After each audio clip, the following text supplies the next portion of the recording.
All right, people. If you watch my story, you know that I'm waiting for a death certificate.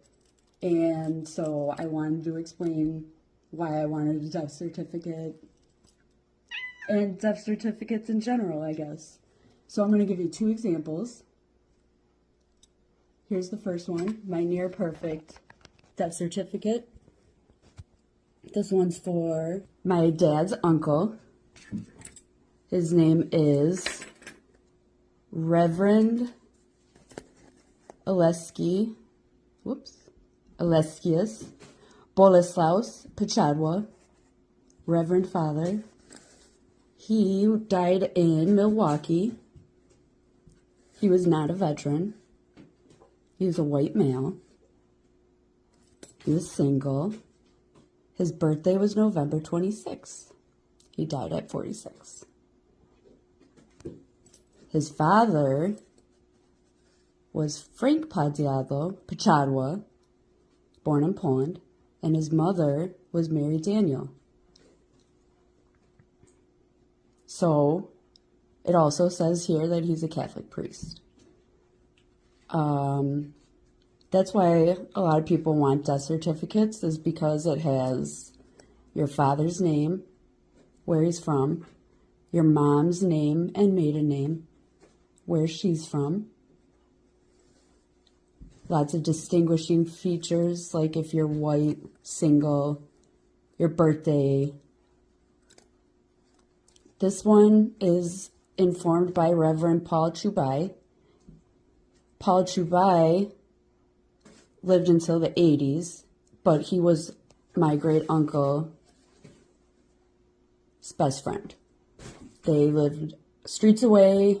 They went to grade school together. They went to high school together. They went to preschool together. They studied in Europe together. And they worked at almost every church together. They were best friends. So I got lucky that Paul was, he knew my great uncle, and he also was not clouded by grief and was able to answer these questions honestly so that I could know them.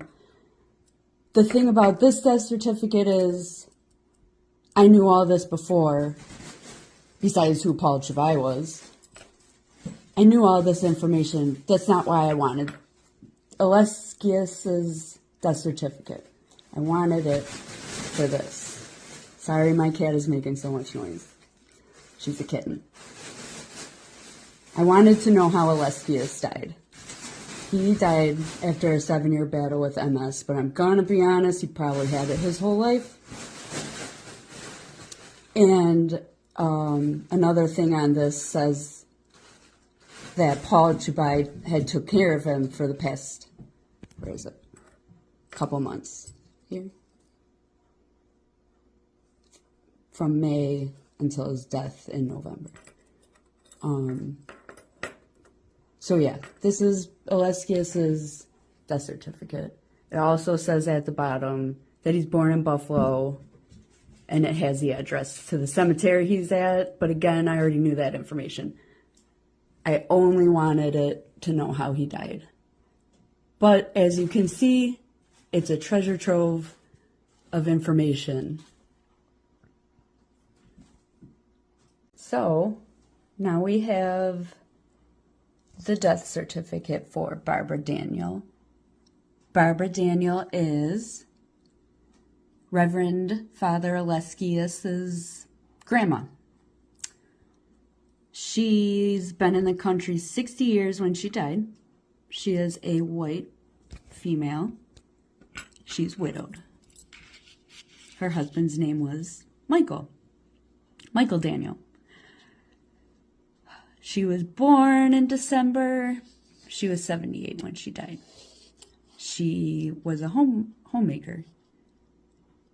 She last worked in October 37. So here's the misinformation part. Here it says Thomas Daniel for her father. But I know that her maiden name is Isaac. Plus, her married name is Daniel. So Here it says Margaret unknown. This is Magdalene. She is my great-grandma's sister and Barbara's daughter. She must have been, really upset and not thinking straight because she wrote Daniel for her mom's maiden name instead of Isaac. It happens. But, everything else is pretty correct. She is in St. Stan's. And then here it says that she died in October and she fell at home. It was accidental injury to the head. So that's what happens though sometimes,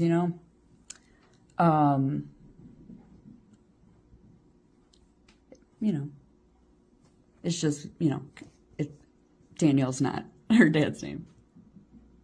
I have 5 death certificates already. That's the only one that's a little wrong.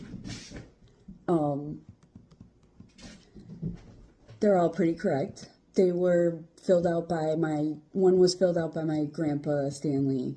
The other one was filled out by his brother. So I really wanted them just to find out how certain people died, but with my great-grandpa's, I wanted his parents' name. So since everything on that death certificate is what I already know, I trust Leon's information that he knew his great-grandparents, or he knew his own grandparents' name. They're my great-great-grandparents. Anyways, to reiterate, what you find from a death certificate is someone's name, their maiden name, if they're an immigrant, how long they've been in the country, their job, how they died, where they died, where they're buried, both their parents' names, their mom's maiden names, hopefully, and a signature from the informant.